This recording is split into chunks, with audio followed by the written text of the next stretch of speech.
Lepo pozdravljeni v oddaji Pogovori, ki nastaja v studiu domovina.je, ki izdaja tudi tednik z imenom Domovina. Naš današnji gost je Bogo Sajovic, prejemnik Meškovega priznanja za življenjsko delo za leto 2023. Ta nagrada, to priznanje je bilo podeljeno decembra, zato smo ga povabili v naš studio. Dobrodošli, gospod Sajovic. Ja, dober dan. Ta prilika, to priznanje za življenjsko delo, to vendarle nekaj pomeni, da človek se pri svojih letih ozre nazaj in pogleda, kaj dela, ampak pri vas v resnici se lahko gleda še vedno naprej, ker ustvarjate še vedno pišete. Ja, ampak zmeram teži.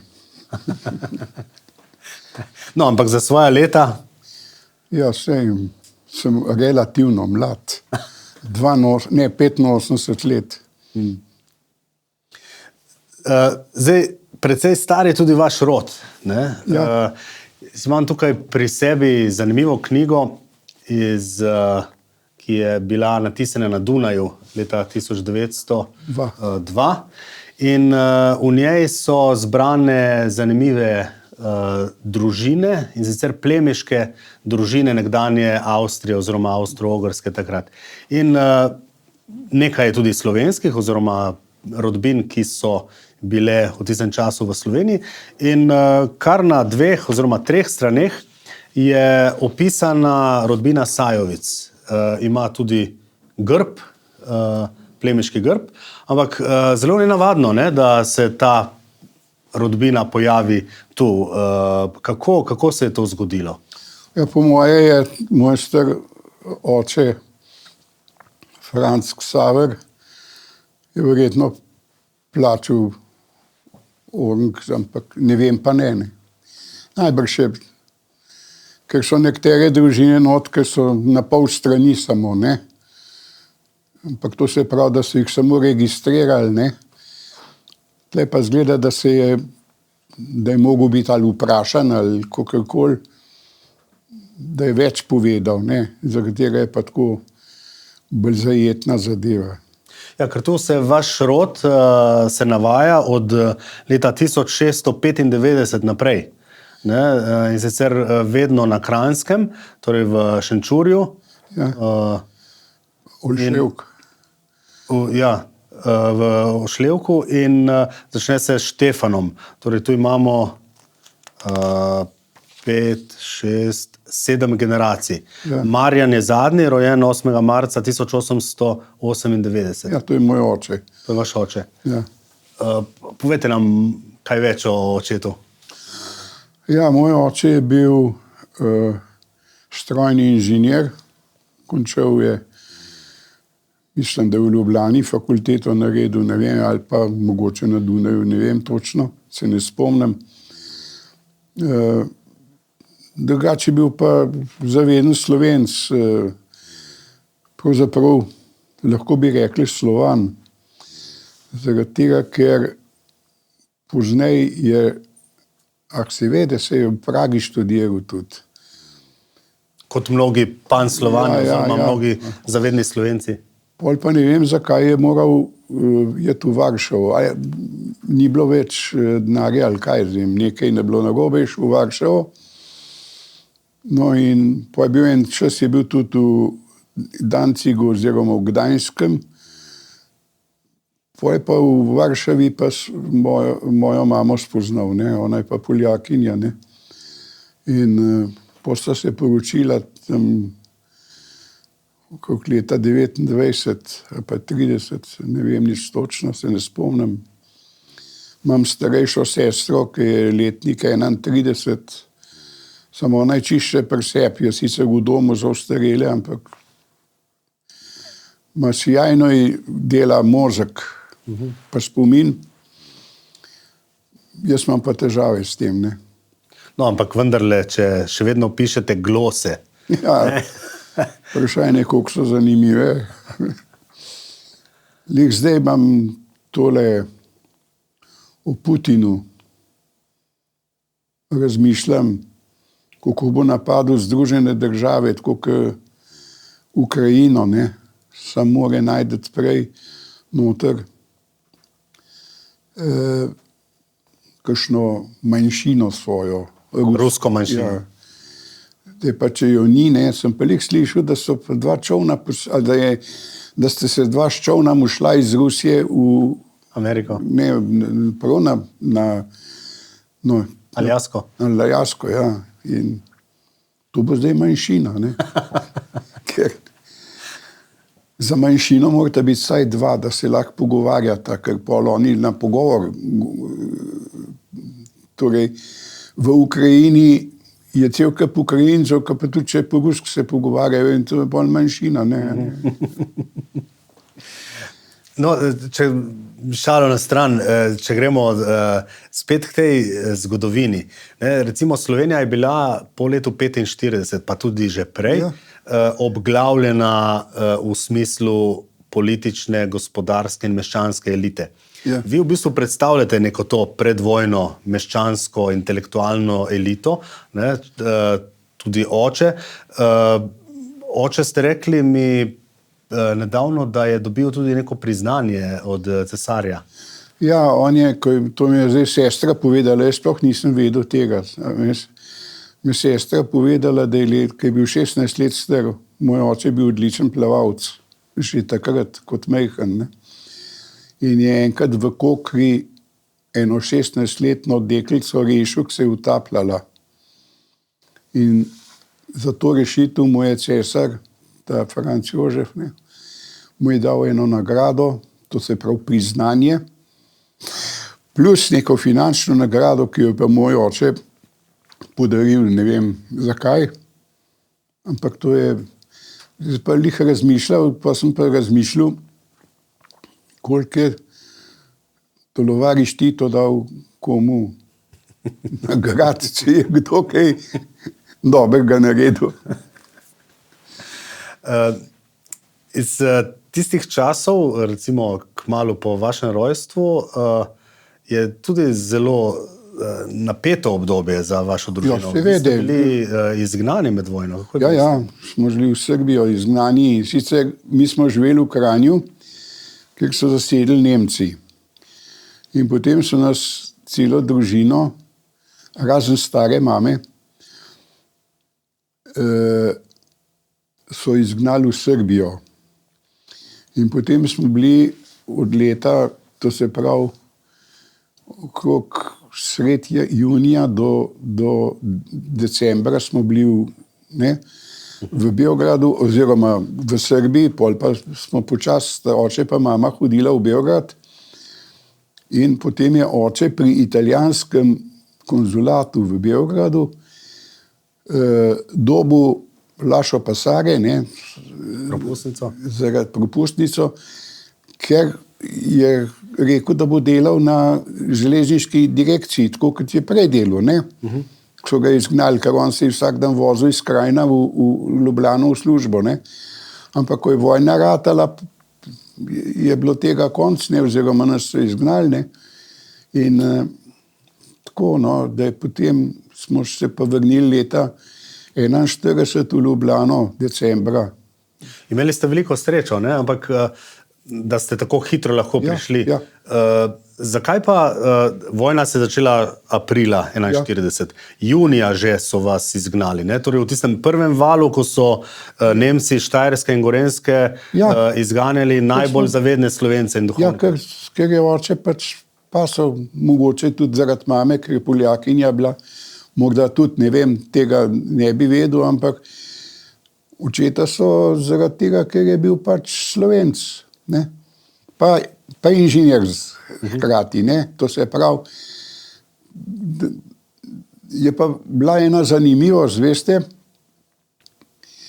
leta 1944 je moja stara mama, da ne vem, če čisto točno po nemško povedal, ampak je prišla v Kranju v eno trgovino, ki so jo imeli naši sorodniki, Berjak so se pisali. In je prišla in je rekla, Sieg Heil, je rekla, zdaj smo pa vojno dobili. So rekli, vizo, kako, gospa. je rekla, so že V8 iznašli. So rekli, kaj pa je to V8? Je rekla, da si 8 Meter lange Stange und weiße Fahne oben. 8-metrska kol, pa gola, na koncu pa bila zastava. Ne? In Sieg Heil je rekla, pa je šla, pa se ji nič ni zgodilo, ni bilo nobenih sankcij. Ja. Kaj pa? Ampak jaz sem potem, čez dolga leta, ki je že zdavnaj umrla, ne, sem šel enkrat na Poljsk in ker me mama ni naučila poljsk, mama je z mano v poljsk govorila in jaz sem to sprejel, ne, in znam poljsk, ne, tako da me celo včasih kakšen veleposlanik vprašal, kako to, da jaz nimam nobenega naglasa. No in sem prišel na Poljsk, sem rekel, da bi rad videl Hitlerjevo Wolfschanze, to se pravi ta, kjer je imel komando. Ne? In pa smo prišli kaj in mi je on rekel, da se ne more notarjati, zaradi tega, ker vse še zmeram pod vodo, ker oni so takrat vodo spustili, kak se ima. No in potem sem rekel, ja kaj pa kje, a so kakšna vrata? Ne, je rekel, ne, vse je 6 metrov debu stene, pa 8 metrov debu strop, betonski. In takrat je meni v glavo šilile, pravzaprav mora moja stara mama biti dobro informirana, zakaj je 8 metrov dolga štanga z belo fano gor.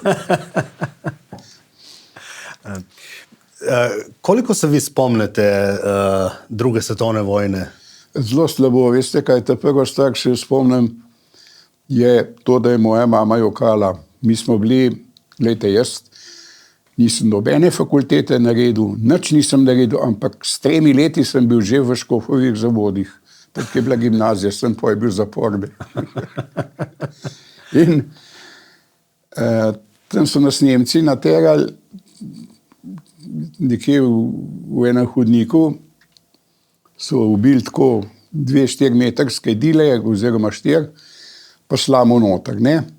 In jaz sem bil sitni in je žena rekla, oziroma mama rekla, očetu nekaj malo ven z njem. In sva šla ven in ko sem nazaj noter prišel, sem zagledal, mama sedela na tleh, pa jokala, zraven je pa čisto obupana sestra stala, pa jo gledala, ker sestra je imela pa 11 let takrat. In to je bila moj prvi spomin. Kaj pa kasneje? Kaj se je dogajalo z vašo družino, ko ste se vrnili v Ljubljano? Veste kaj, to je spet je presenetljivo to, ne, da leta 1943, ko so Nemci prišli, ne, bi se lahko pričakovalo, da se bo maščeval fotel, ne. Ampak tam so jih postavili v železniški direkciji, pa so rekli, klicali so jih po imenih, pa rekli desno ali pa levo so jih postavili, kakorkoli, ne.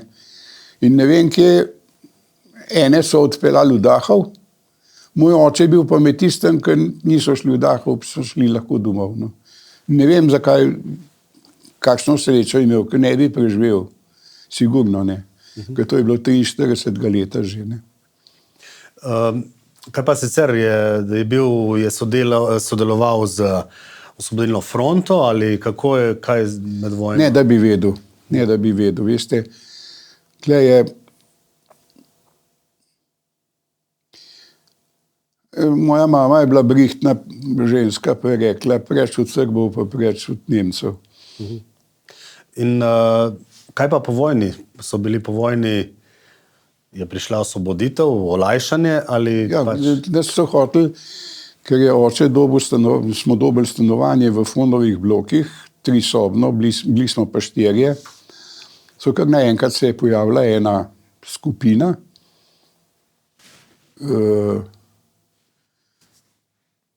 da bojo oni v eni od tej eno sobo oni dobili neka družina. V vašem stanovanju? Ja, v našem stanovanju, ne. In mama je eksplodirala, pa rekla, sem nič ni kregala, sem rekla, je hitro pa je v vojašnico, ki je bila prečiz blisne. In sta prišla in sta stražarju rekla, da sprejmemo 2 oficirja, samo če prideta takoj, pa prineseta opasače, pa plašče, pa to. Ne. In res, v hipu sta 2 prišla, so obesili tiste plašče in sta šla, in ko so oni prišli že, da se bojo uselili, so rekli, kaj pa je to? Je rekla, mama, je to od oficirjev. Oficirjev se pa mben ni upal, ne, tako da smo ostali s 3 sobami. Je pa zanimivo, da Ampak ta 2 oficirja sta potem živela pri vas?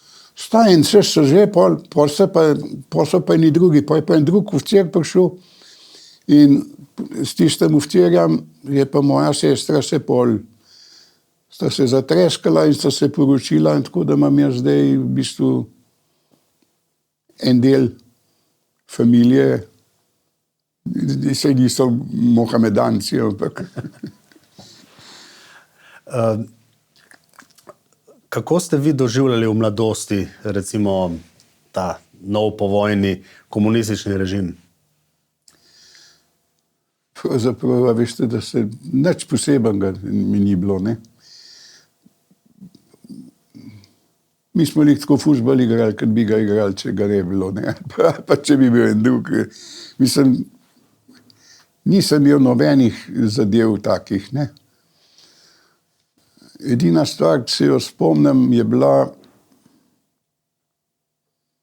da smo še po vojni lahko, ker jaz sem začel hoditi v šolo že med vojno, v osnovno šolo.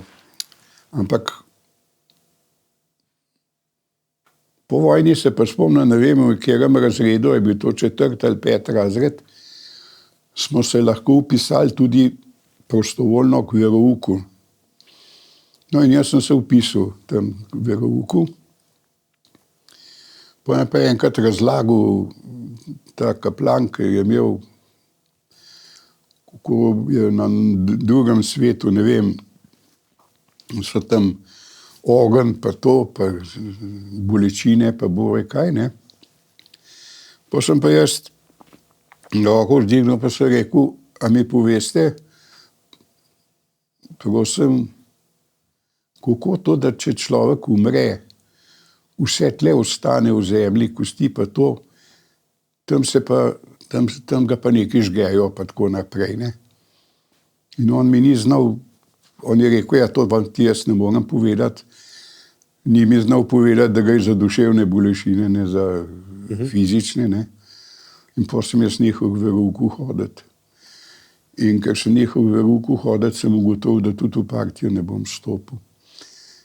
Pa so me enih parkrat so me vabili, koliko sem bil na delu, takrat še ni bilo treba imeti fakultete, samo moral si biti vpisan, da nekaj študiraš. No in jaz sem bil na delu. Na delo ste prišli, ker vam je bilo všeč novinarsko delo? Ali Ja. A veste zakaj? Zaradi tega, ker takrat na novinarstvo, ne, ni bilo treba nobenih doktoratov, mogel si odgovoriti samo na 6 vprašanj. Kaj, kdo, kje, kdaj, kako, zakaj. In to je bilo najbolj preprosta stvar, in ni bilo treba nobenih velikanskih študij, ne. Bilo pa zanimivo, da je tedanja milica dajala ven popolne podatke, recimo o nesrečah. Ne samo en se je zaletel, pa je umrl, pa en drug je umrl, pa tako naprej. Dali so ime, pa priimek, pa tudi kaj je delal, kaj po poklicu bil. Torej, vi ste delali kot novinar Črne kronike? Ja, sam Črno kroniko sem bil.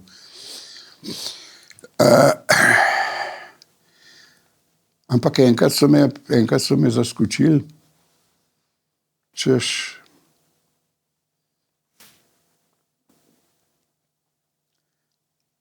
ja, en se je zaletel, en so brat ali sorodnik od mestnega župana, ne, pa pobegnil mende, ne, ampak to so policaji vse, takrat je miličniki vse povedali.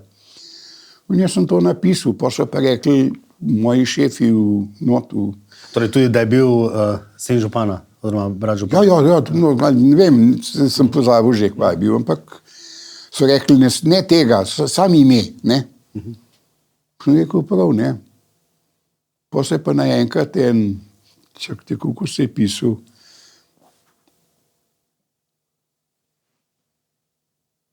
duš sem pozabil. Pisal se je tako, kot se je pisal ta drug mož od Lidije Šentjurc, kjer je ostala brez moža. Ena od teh komunistk. No in jaz sem sam ime napisal, zanč mi je eden povedal, pa sem pozabil. Sem sam ime napisal, pa so rekli, a se je ta mož zaletel, ne. Sem rekel, ne, 44-letni mizar. Zakaj pa niste tega napisal? Sem rekel, ja, se ste rekli, da nas ne. No, tako je, to so bili taki hecni cajti, ne. Pa še nekaj sem hotel vam povedati, ne, okrog, no, to okrog svoje mame, ne, pa ta moj znanje poljščine, ne. Poleg so mi rekli, da je Tito Slovenc, pa ni znal slovensk, mati je bila pa Slovenka. Sem jaz rekel, to ne more držati. Ker moja mama je bila Poljakinja, pa me ni učila poljsko, ampak je govorila z mano in meni je ostalo glav, ne. Tito je bil pa še bolj vrihten, ne, kot jaz, ne, pa mu pa to ni ostalo glav, kako to, da ne, ne. So me pa hoteli v partijo sprejeti v delu. Je prišel eden, jaz imel, v bistvu sem imel zaradi svojih čudnih izjav, sem imel velik krompir. So me hoteli sprejeti v partijo, pa so rekli, enkrat je en prišel k meni, Jarc se je pisal, pa je rekel, ti se pa velikokrat oglašaš, kadar imamo konferenco na redakciji. In mi v partiji, je rekel, smo rekli, mi pa take rabimo. A boš stopil v partijo, da bomo izboljšali malo. Se rekel, veš kaj, jaz bom vstopil takrat, ko boste une ven zmetali, ko vam slabšajo rezultat. Je rekel, kdo pa so to? Pa sem pa povedal svojo šefinjo, pa še ene. In on se seveda tega ni upal naprej povedati, tako da se mi nič ni zgodilo. Drugič me je po partijo vabil, ampak to je bilo pa že potem mnogo let pozneje, Jak Koprivc, ki je bil šef dela, pa ne vem, kva vse pa. In jaz sem mu rekel, jaz ne bom šel nazaj v desno, ker vi ste v desnem, vse partici. Jaz sem pa ta prav levičar.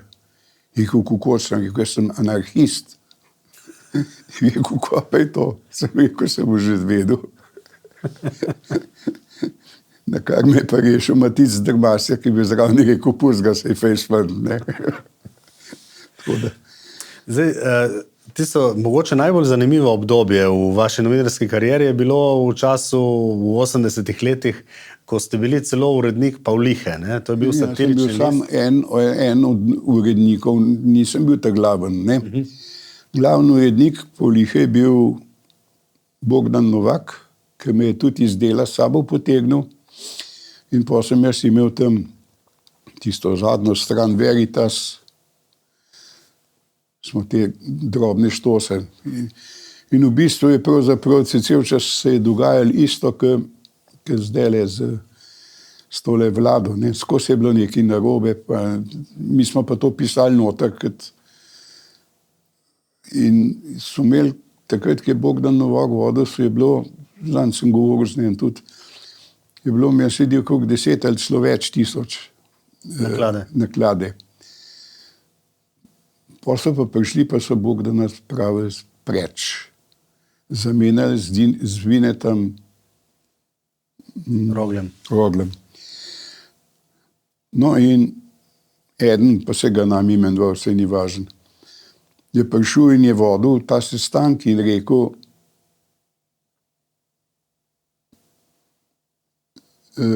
kdo je za Rogla. Bilo je pa, cel kolektiv je izbran, bil tudi čistilke, pa ne vem kdo, vsi so bili. Ne? In se je glasovala za Rogla ali za Novaka? Ne, on je sam o Roglu rekel in so vzdignili roke. Nakar namesto, da bi on pol rekel, kdo pa je za Novaka, ne? Je pa rekel, kdo je pa proti Roglu. Takrat sem pa jaz po koncu skočil, pa sem rekel, da to pa ne. To se pa ne grem, ker jaz nisem proti Vinetu. Jaz sem za Bogdana, nisem pa proti njem, proti komurkoli. In danes se pravzaprav ta zadeva kar naprej pojavlja. Ne? Danes ne volimo, a si ti za Goloba ali za Janšo, ampak se proti komu si. Tako danes gleda, ne? Veste. Kaj, če pogledamo recimo novinarsko svobodo takrat v 80-ih letih in recimo novinarski pogum in če to primerjamo z današnjimi časi? Ja, jaz bi težko rekel, zaradi tega, ker jaz precej pazim, da me ne zahakljajo, ne ravno s tem, ker je bilo pa takrat, smo se pa dobili enkrat smo se sestali Bogdan Novak, Vinko Vasle, pa tak je že umrla, Vesna Marinčič, pa jaz smo se sestali in smo rekli, da nećemo biti več družbeno-politični delavci. Ne? In potem se nas je zbralo enih 30 v Slamiču. Pri Slamiču, ja. No in smo se malo se pogovarjali, pa je pa en rekel, no zdaj pa dajmo zvoliti, kdo predsednik, kdo tajnik, pa tako naprej. Pa sem pa jaz rekel, ne, vsi bodimo vse, ker če bomo zdaj enega imenovali, ga bojo zaprli, ne? Ali pa ga bojo začeli šikanirati. In tako da nismo, ne, smo se pa potem dobivali Pri Mraku? Pri Mraku, ja, in smo se imenovali Mračne sile. In kaj ste na teh sestankih? Ja, malo smo šimfali, kva pa smo hoteli. Jaz sem tudi vsem upozoril, sem rekel, dejte, ker nas sigurno prisluškujejo, dejte na glas govor, da se najo matrali. So me pa hoteli napičati na eno grdo finto, ne, to, ja, veste. Tam je bil, v Mraku je bil en, ki je vodil to gostilno, ne lastnik, ampak mislim, da je. In enkrat je k meni prišel in je rekel, če čem dobiti eno sobo za eno noč, da mi je lahko zrihta. Jaz sem pa rekel, no, to se prav, zdaj bi pa radi naredili, da bi se jaz svojo ženo skregol, kaj tacga, ne. In sem odbil, ne, in sem vedel, da smo cel čas pod raznimi kontrolami. Sicer je bilo med temi, ki smo se tam dobivali, je bilo tudi cel kup levičarjev, ne, so se pozneje spet izkazali, ampak no ja, kakorkoli je bilo. Če gledate zdaj na tisto obdobje, recimo konec 80-ih let, ne, ko ste disidenti ali pa uporniki proti režimu, o čem ste takrat sanjali in potem, ko pogledamo 30-35 let kasneje, ste danes srečni ali ste mogoče razočarani zaradi tega teh sprememb? Jaz sem razočaran zaradi tega, ker jaz nisem nič kaj dosti pričakoval, jaz sem sam pričakoval, da ne bo samo ena stranka, ampak da se bomo lahko odločili za kar, ne. Zdaj pa nenadoma ugotavljam, da pravzaprav jaz itak cel čas Janšo obtožujem. On je za vse kriv. Recimo. V kakšnem smislu? Recimo,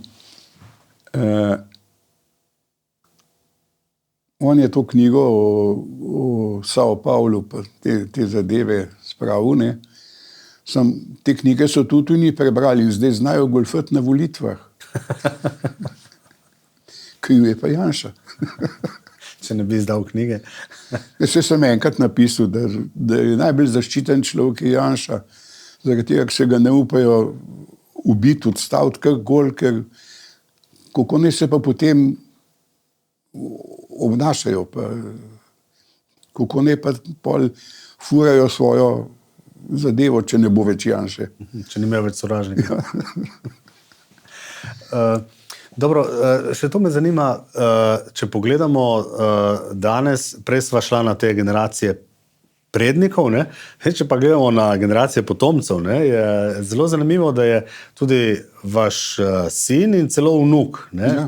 Trije ste novinarji, torej 3 generacije novinarjev, neke vrste sveta trojica, oče, sin in sveti duh, oziroma oče, sin in vnuk. Ja, jaz sem prav presenečen, zaradi tega, ker celo pri sinu sem presenečen, ker se nikoli nisva pogovarjala kaj okrog tega. Ampak zdaj ga pa kaj vprašam, pa ve vse Madonce, jaz pa nič ne vem več. Govorite za sina Bogdana ali za vnuka? Zdaj pa vnuk pa še bolj. Aha. Ne, tako da hvala Bogu. Ne. V nekem smislu ste sodelavci, vsi sodelujete z Demokracijo? Ja, sin za Demokracijo dela, vnuk pa za Novo 24 TV. Tam je zaposlen šlo. Vnuk. Ja, Arjan. Ja. Se doma pogovarjate o novinarstvu, o politiki? Vsi trije? Bolj malo, ker moj sin dobi besedo, pa on benga drugega ne spusti zraven. Ne, tako da... Pa sploh ne vem, kako to, ker ta vnuk je samo od sebe pravzaprav. Nikoli nisem vedel, hodil na neke fakultete, pa ne vem koga, pa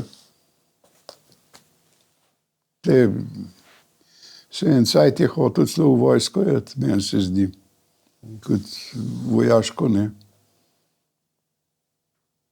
Očitno zgledi vlečejo. Ja pa ne, jaz sem bil pri vojakih, ampak... Ne, mislim, glede novinarstva. A ja, to ja. Najbrž, ne vem. Ja, nekaj je pri tem novinarstvu, vse pravim, ne, jaz danes tudi nisem prepričan o tem, da bi mogel vsak novinar imeti fakulteto. Novinarstvo je ena taka zadeva, ker jaz ne vem, kaj avto voziti. Torej bolj obrtniško, ja. Bolj obrt kot... Mislim, ne, ker... Se pravim, jaz sem, recimo, zdaj se dobivala s tem mojim konkurentom iz Dnevnika, Tinetom Kristanom. On je bil sjajen novinar, boljši od mene. Prvič zato, ker je vse malenkosti si zapomnil in jih tudi uporabil. Drugič pa zato tega, ker je ta Dnevnik izhajal popoldne. Policaji so pa delali samo do 2. In so se prav, ki je on v službo prišel, so tiste nove novice dobili. Jaz sem jih dobil pa šele zvečer. Smo zjutraj izhajali. Tako da je bil tudi potem je bil zmeran pred mano. Zdaj se pa dobivajo, ampak on je starejši, no tudi zdaj že 92 let. In mislim, da tudi on rabil eno nagrado. Mogoče še za konec, zadnje vprašanje, kako vidite prihodnost, ker vendarle imate nek zgodovinski spomin drugačen, daljši. A Slovenije? Ja, kako ste optimist, ste pesimist? Jaz si upam sam toliko, da bo vsaj tako, kot je do zdaj, ker bojim se, da gre na slabše. Tudi s to Evropo, pa s temi neomarksisti, pa ne vem koga, ne. pa sovražni govor, pa kaj jaz vem, no, recimo vse, kar so nam zdaj povedali, lahko rečete, da je sovražni govor, če ste. A ne? Če se uresniči ta zakon, ki ga predlaga vlada v medijih. Veste, kaj bi pravzaprav bilo potreba v tej, kakor sem jaz informiran, je pred drugo svetovno vojno v Jugoslaviji državni uslužbenci niso smeli voliti. To se pravi vojska, policija, tudi meni se zdi, da moj fotor ni smel voliti, ker je bil državni železnici. Ne? Tukaj v tej Sloveniji je pa ta prva stvar, ki bi bilo treba narediti, bi bilo treba zmetati polovico, vsaj polovico teh, ki sam dokumente pišejo, pa spravljajo. Javnih uslužbencev. Ja. Ker šele takrat bi se šele začeli. Ne. Zdaj pa sam čakam, da dobim eno dobro službo, pa podem, pa malo spančkat, pa malo hoditi po mestu na kufe, pa tako naprej. Ne. Najlepša hvala za obisk v našem studiu in vso srečo. Sva končala? Ja. Fino.